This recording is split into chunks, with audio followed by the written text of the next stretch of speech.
नमस्कार, मैं हूं माही सिंह और आप देख रहे हैं नेक्स्ट 9 न्यूज। सपा ने सोमवार को अपने उम्मीदवारों की दूसरी सूची जारी की है। इसमें 11 उम्मीदवारों के नाम का ऐलान किया।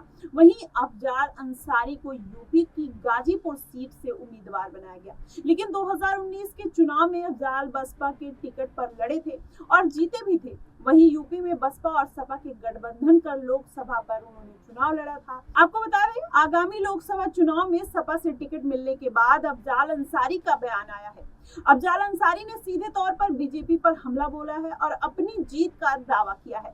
अफजाल का कहना है कि इस बार भी हम जीतेंगे और इतिहास रचेंगे। अफजाल के भाई और माफिया डॉन मुख्तार अंसारी इस समय आपको बता दें जेल में बंद है। उन्होंने आगे कहा कि मुझे सरकारी मशीनरी जरिए लूट लिया गया है। इस बार चुनाव लड़ने के लिए बाप दादाओं की जमीन बेचकर हम चुनाव लड़ने जा रहे हैं और चुनाव लड़ेंगे भी और जीतेंगे भी।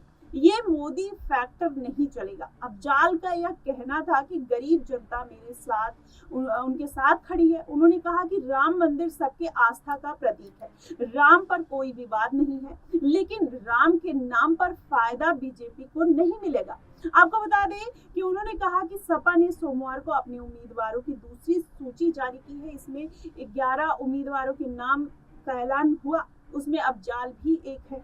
और जब उन्होंने 2019 का चुनाव लड़ा था तब वो जीते भी थे। ऐसे में जो उनका कॉन्फिडेंस लेवल है वो कहीं ना कहीं हाई है। ऐसे में आपको बता दें कि बसपा उम्मीदवार अफजाल ने तब केंद्रीय मंत्री रहे मनोज सिन्हा को हरा दिया था। कुछ महीने पहले अफजाल को गैंगस्टर एक्ट के तहत एक मामले में एमपी एमएलए कोर्ट से दोषी करार देते हुए 4 साल की सजा सुनाई गई थी। कोर्ट के इस फैसले के बाद अफजाल अंसारी की लोकसभा सदस्यता भी चली गई थी। आपको बता दें, अफजाल अंसारी ने सुप्रीम कोर्ट में याचिका दायर कर 2007 के गैंगस्टर एक्ट के मामले में अपनी दोष सिद्धि निलंबित कराने का गुहार लगाया था, लेकिन वो ऐसा हो नहीं पाया। आपको बताया, अफजाल ने राहुल गांधी के मामले में हवाला देकर सुप्रीम कोर्ट में दोष सिद्धि पर रोक लगाने की अपील जिस कोर्ट में की थी उसे स्वीकार कर लिया गया था। सुप्रीम कोर्ट ने अफजाल की दोष सिद्धि पर रोक लगा दी थी, लेकिन गौरतलब है वही बात कि गाजीपुर की विशेष एमपी एमएलए कोर्ट ने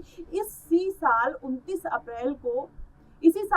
अप्रैल को अफजाल अंसारी और उनके भाई मुख्तार अंसारी को साल 2007 के गैंगस्टर एक्ट से जुड़े एक मामले में दोषी करार दिया था। आपको बता दें, कोर्ट ने मुख्तार अंसारी को 10 और अफजाल अंसारी को 4 साल के कैद की सजा सुनाई थी। अब ऐसे में एक कैदी को चुनाव का टिकट मिलना कहीं ना कहीं सवाल तो खड़ा करता है सपा के ऊपर। लेकिन ठीक है, अगर उनको ये टिकट मिला है तो क्या वो जो केंद्र सरकार पर जो सारे बयानबाजी करते हुए नजर आ रहे हैं, क्या उसमें कितनी सच्चाई है और इसका विपक्ष के ऊपर से कोई प्रतिक्रिया आती है, ये देखने वाली बात होगी। लेकिन अभी अफजाल अंसारी कहीं ना कहीं सरकार को घेरते हुए नजर आ रहे हैं। ऐसे में उन्होंने राम मंदिर का भी हवाला दिया कि उस राम मंदिर की वजह से बीजेपी की सरकार नहीं बनेगी, राम जो है वो सबके हैं। तो ऐसे में देखना होगा कि क्या वाकई में इस बार फिर अफजाल अंसारी अपनी सीटों पर कायम रहते हैं या नहीं। आपकी इस पे क्या प्रतिक्रिया होगी, आप हमें कमेंट सेक्शन में जरूर बताइएगा।